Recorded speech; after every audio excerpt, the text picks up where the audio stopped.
Meanwhile, ku merasakan apa yang kau rasakan. Tanpa ragu ku bilang kamu yang paling paham aku. Tua jadi satu belah hati aku. Aku mau maju tapi Jadi gini ceritanya itu, konon katanya Sunan Kalijogo itu meminta kepada seorang ulama, ya, namanya Maulana Ibnu Abdus Salam, untuk menyebarkan agama Islam di pesisir Pulau Jawa. Jadi itu masih dalam kerajaan Demak.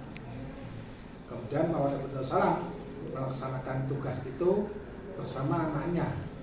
Anaknya itu namanya Made Pandan. Kemudian mereka berdua tiba di daerah Semarang. Dulu belum ada Semarang. Dia berlabuh di sebuah bukit namanya Bukit Praguto. Bukit Praguto itu ya kalau sekarang ya di Praguta, di Mugas itu, di daerah situ. Disitulah mulai membangun sebuah masjid. Dan masjid itu yang menjadi masjid cikal bakal Masjid Semarang ini. Nah, masjid itu di samping membangun masjid untuk menyebarkan agama Islam, juga untuk memperluas pengaruh kerajaan Demak. Jadi kan waktu itu kan masih di bawah kerajaan Demak. Ternyata lambat laun masjid ini banyak didatangi dan menjadi sentra kehidupan di saat itu, ya. Kemudian karena sudah berkembang, pada tanggal 2 Mei 1547 itu kerajaan Demak sudah runtuh jadi kerajaan Pajang. Itu dianggap masjid itu bukan masjidnya, tapi Semarang itu dianggap sudah layak menjadi sebuah kabupaten. Maka sejak itulah pada tanggal 2 Mei 1547 itu dibentuklah Kabupaten Semarang. Waktu itu masih pusatnya masih di Mugas. Itu kalau kita konversikan dalam itu kan tadi kan Masehi, ya, yang biasa diperingati hari jadi kota Semarang kan 2 Mei. Kemarin ada acara karnival Semarang Karnival itu kan karena tanggal 2 Mei itu sebagai hari berdirinya kota Semarang. Itu kalau Masehi. Tapi zaman dulu kan penanggalan itu sebenarnya penanggalan Hijriah, ya, nggak ada Masehi. Penanggalan Hijriah itu pada saat itu dikonversikan kalau di Hijriah itu pada tanggal 12 Rabiul Awal 954. Jadi bisa jadi 2 Mei, ya, betul. Tapi bisa jadi semakin dibentuk pada saat peringatan Maulid Nabi di Kerajaan Pajang. Ya, jadi ini Kerajaan Pajang waktu itu mengadakan peringatan Maulid Nabi, kemudian dibentuklah Kabupaten Semarang yang pertama. Nah, lalu tadi Maulana Ibnu Abdus Salam itu wafat. Kemudian yang menjadi Bupati Semarang pertama itu anaknya Made Pandan tadi, yang kemudian terkenal dengan sebutan Ki Ageng Pandanaran. Berdua itu meninggal disemayamkan, dikubur di Mugas. Jadi kalau mau tahu kuburannya itu di Mugas ada masjid. Masjid itu ada 2 makam Maulana Ibnu Abdus Salam bapaknya, dan makam Ki Ageng Pandanaran 1.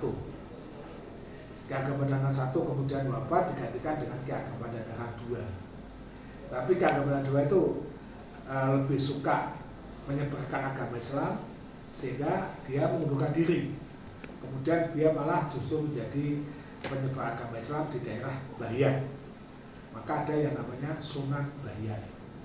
Kalau pernah dengar ada peristiwa perampokan, kemudian ada nama Salotigo, kemudian ada nama Boyolali atau Boyolali dan sebagainya. Itu kan ceritanya Sunan Bayan. Itu adiknya Ki Ageng Pandanaran I yang dia tidak mau meneruskan pemerintahan, justru dia menyebarkan agama Islam. Jadi satu turun diganti diganti bupatinya, diganti keturunannya Ki Ageng Pandanaran tadi itu. Nah kemudian dianggap yang dulu di Muglas itu kurang strategis, karena kan dulu kan dianggap di situ itu terlalu dataran tinggi ya. Padahal sudah mulai proses aluvial di kota bawah itu sudah mulai ada dataran. Sehingga pada sekitar tahun berapa tidak diketahui, yang jelas sebelum tahun 1741 itu dipindahkanlah masjid yang semula di Muglas dipindah di Bubaan. Pak Masjid Hasan. Bubaan. Bubaan itu dari kata buba. Buba itu artinya membuka. Jadi kalau Bubaan itu artinya daerah yang dibuka. Bubaan itu kata buba, buba itu buka. Nah itu daerah baru.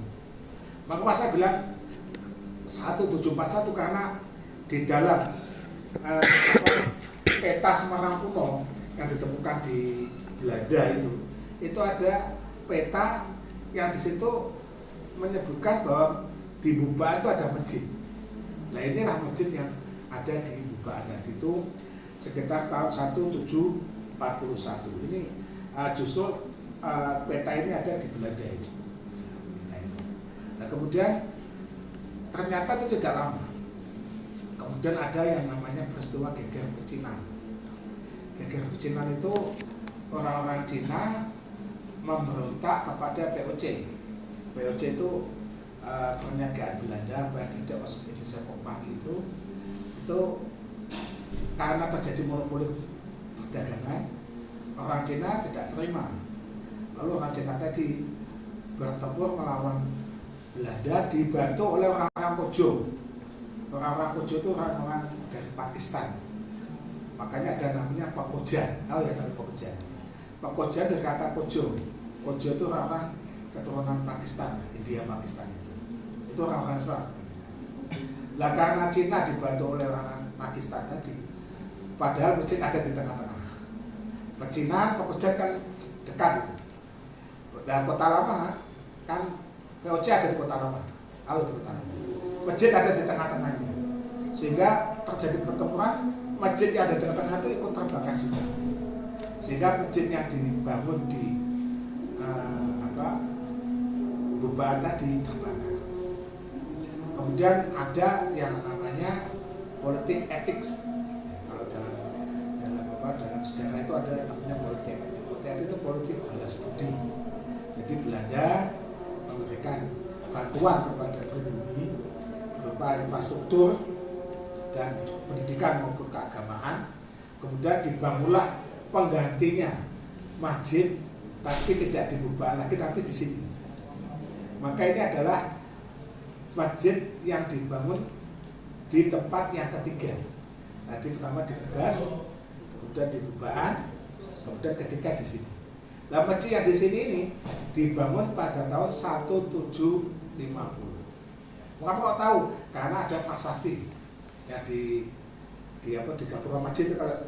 Kalau kamu lihat di masjid itu ada prasasti kayak gini, ya, kayak gini, ya, di prasasti itu prasasti asli itu yang dibangun. Di sini ditulis ya bahwa masjid ini dibangun pada tahun 1750, zamannya Gubernur Jenderal Nicholas Harting.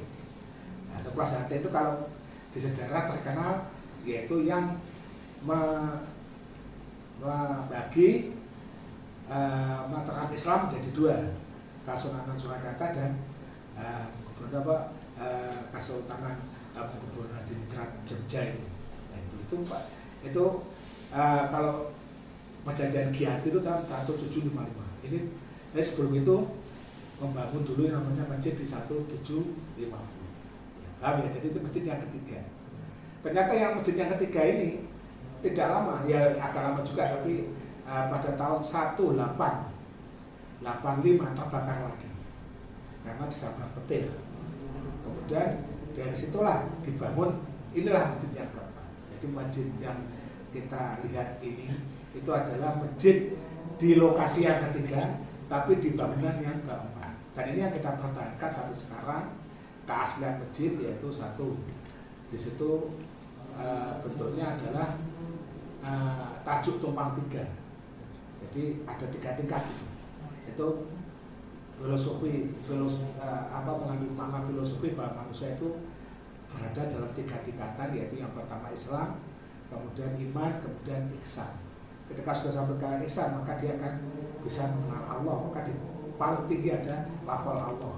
Itu sama bangunan-bangunan kuno masjid ya, seperti di Demak dan sebagainya, itu menggunakan bentuk tajuk tumpang tiga.